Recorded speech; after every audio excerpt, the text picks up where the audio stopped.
একদিন নবী করিম সাল্লাল্লাহু আলাইহি সাল্লাম এক সাহাবীর জানাজা পড়ানো শেষে উপস্থিত সবাইকে জিজ্ঞেস করলেন, তোমরা কি জানো মানুষ মারা যাওয়ার পর তার আত্মার কি হয়? সাহাবাগণ বললেন, আল্লাহ এবং তার রাসূলই ভালো জানেন। নবীজি বললেন, শোনো তবে যখন মানুষের মৃত্যুর সময় হয় তখন সে ফেরেশতাকে দেখে ভয় পায়, কিন্তু যে ইমানদার তাকে মৃত্যু ফেরেশতা হাসি মুখে সালাম দেন। মৃত পায় মানুষটির দিকে তাকিয়ে বলেন, হে পবিত্র আত্মা, তুমি তোমার পালনকর্তার ক্ষমা ও ভালোবাসা গ্রহণ করো এবং এই দেহ থেকে বের হয়ে আসো। মুমিনের আত্মা যখন বের হয়ে আসে এবং সে কোনো ধরনের ব্যথা ও বেদনা অনুভব করে না। নবীজি উদাহরণ দিয়ে বলেন, মনে করো একটা পানির জগ কানায় কানায় পূর্ণ হয়ে যাওয়ার পর উপর থেকে এক ফোঁটা পানি যেমন নিঃশব্দে নিচে নেমে আসে, ঠিক তেমনি তার আত্মাও তার দেহ থেকে বের হয়ে আসে। সে সময় অন্য দুজন ফেরেশতা বেহেশত থেকে খুব সুগন্ধি মাখানো একটা নরম সুতার সাদা চাদর নিয়ে আসেন এবং আত্মাটিকে সেই চাদরে আবৃত করে আকাশের দিকে নিয়ে যান। আকাশে পৌঁছালে অন্য ফেরেশতারা আত্মাটিকে দেখে বলেন, সুবহানাল্লাহ, কত সুন্দর আত্মা, কি সুন্দর তার ঘ্রাণ। এই আত্মাটি কার? উত্তরে আত্মা বহনকারী ফেরেশতা বলেন, উনি হলেন অমুকের সন্তান অমুক। বাকি ফেরেশতাগণ তখন আত্মাটিকে সালাম দিয়ে জিজ্ঞেস করেন, ওনার আমল কি ছিল, আত্মার এত সুঘ্রাণ কেন? আত্মা বহনকারী ফেরেশতাগণ তখন বলেন, আমরা শুনেছি মানুষজন নিচে বলা বলি করছে উনি একজন উত্তম চরিত্রের দয়ালু এবং পরোপকারী মানুষ ছিলেন। এতটুকু বলার পর নবীজি সাল্লাল্লাহু আলাইহি সাল্লাম সবার দিকে ভালো করে দৃষ্টি দিয়ে ওনার কণ্ঠটা একটু বাড়িয়ে বললেন, এই কারণেই বলছি, সাবধান, তোমরা কিন্তু মানুষের সাথে কখনো খারাপ ব্যবহার করবে না। তুমি মারা যাওয়ার পর মানুষ তোমার সম্পর্কে যা যা বলবে, এই আত্মা বহনকারী ফেরেশতারাও আকাশে গিয়ে ঠিক একই কথা অন্যদেরকে বলবেন।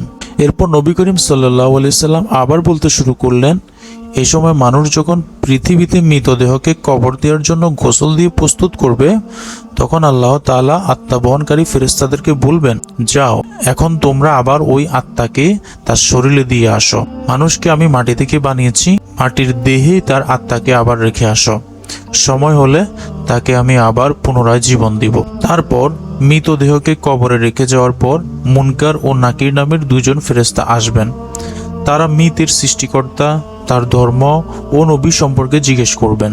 মুমিন বান্দা সেসবের যথাযথ জবাব দেওয়ার পর মুনকার নাকির চলে যাবেন। এরপর আত্মাটি আবার অন্ধকার কবরে একা হয়ে যাবে। সে এক ধরনের অজানা আশঙ্কায় অপেক্ষা করবে, কোথায় আছে, কি করবে। এসব অনিশ্চয়তা এসে তাকে ঘিরে ধরবে। এমন সময় সে দেখবে খুব সুন্দর এক লোক তার সাথে দেখা করতে এসেছেন। তাকে দেখার পর আত্মাটি ভীষণ মুগ্ধ হবে। এত মায়াবী ও সুন্দর তার চেহারা সে জীবনেও কোনোদিন দেখেনি। আত্মাটি তাকে জিজ্ঞেস করবে, তুমি কে, কেন এসেছ? সে লোকটি বলবে, আমি তোমার জন্য অনেক বড় সুসংবাদ নিয়ে এসেছি। তুমি দুনিয়ার পরীক্ষায় উত্তীর্ণ হয়েছ, তোমার জন্য আল্লাহ তাআলা জান্নাতের ব্যবস্থা করেছেন। তুমি কি সেটা একটু দেখতে চাও? আত্মাটি ভীষণ খুশি হয়ে বলবে, অবশ্যই আমি দেখতে চাই।